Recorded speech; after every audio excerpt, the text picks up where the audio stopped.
September ഇൻടേക്കിലേക്ക് ചെയ്യണമെങ്കിൽ നമുക്കൊരു 3 മാസം 2 മാസം മിനിമം ടൈം പീരീഡ് വേണം. അല്ലെങ്കിൽ ഏറ്റവും അവസാനം റഷ് ടൈമിൽ നമ്മൾ ചെയ്ത് കഴിയുവാണെങ്കിൽ വിസ കിട്ടാൻ ചാൻസസ് കുറവാണ്.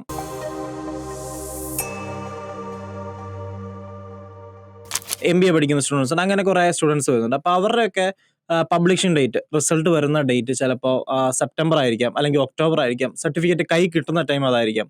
അപ്പോൾ ആ സമയമൊക്കെ വെച്ച് നോക്കുമ്പോൾ അടുത്ത ഒരു ഇൻടേക്ക് അവർക്കൊരു ഓപ്ഷൻ ആയിട്ടുള്ളൂ. ആ ഒരു സെപ്റ്റംബറിൽ തന്നെ നമുക്ക് ചെയ്യാൻ പറ്റില്ല. ഇപ്പം സെപ്റ്റംബർ ഇൻടേക്കിലേക്ക് ചെയ്യണമെങ്കിൽ നമുക്കൊരു 3 മാസം 2 മാസം മിനിമം ടൈം പീരീഡ് വേണം. അല്ലെങ്കിൽ ഏറ്റവും അവസാനം റഷ് ടൈമിൽ നമ്മൾ ചെയ്ത് കഴിയുവാണെങ്കിൽ വിസ കിട്ടാൻ ചാൻസസ് കുറവാണ്. അതായത് ആ ഒരു റഷ് ടൈമിൽ ചെയ്യുമ്പോൾ നമുക്ക് നല്ലൊരു ലോങ് ഗ്യാപ്പ് വരും.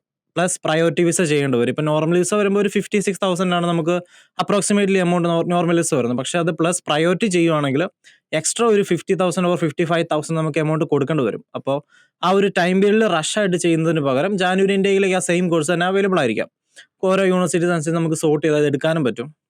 അപ്പോൾ എമൗണ്ടിൻ്റെ സേവിങ്സ് ആണെങ്കിലും ഓക്കെ, ഫിനാൻസിൻ്റെ കാര്യങ്ങൾ റെഡി ആക്കാനാണെങ്കിലും ഓക്കെ, പിന്നെ സ്കോളർഷിപ്പ് കാര്യങ്ങൾ എല്ലാം കൊണ്ട് നമുക്കൊരു ലോങ് ടൈം കിട്ടുന്നുണ്ട് പ്രോസസ്സ് ചെയ്യാൻ വേണ്ടി. ഇപ്പം ഗുഡ് തിങ്സ് ടേക്ക് ടൈം എന്നാണല്ലോ. അപ്പോൾ ആ ഒരു രീതിയിൽ നമുക്കൊന്നും ധൃതി പിടിച്ച് ചെയ്യേണ്ട ആവശ്യം വരുന്നില്ല. ജാനുവരി ഇൻടേക്കിലേക്ക് നല്ല രീതിയിൽ സമയമെടുത്ത് ഫണ്ടിങ്ങും കാര്യങ്ങളും എല്ലാം ഓക്കെ ആക്കിക്കൊണ്ട് യൂണിവേഴ്സിറ്റിയുടെ ഡെഡ്ലൈൻ ഒക്കെ കഴിയുന്നതിന് മുമ്പ് തന്നെ നമുക്ക് ആ പ്രൊസീജിയേഴ്സ് സ്റ്റാർട്ട് ചെയ്യാൻ പറ്റും. അതൊരു പോയിന്റ്.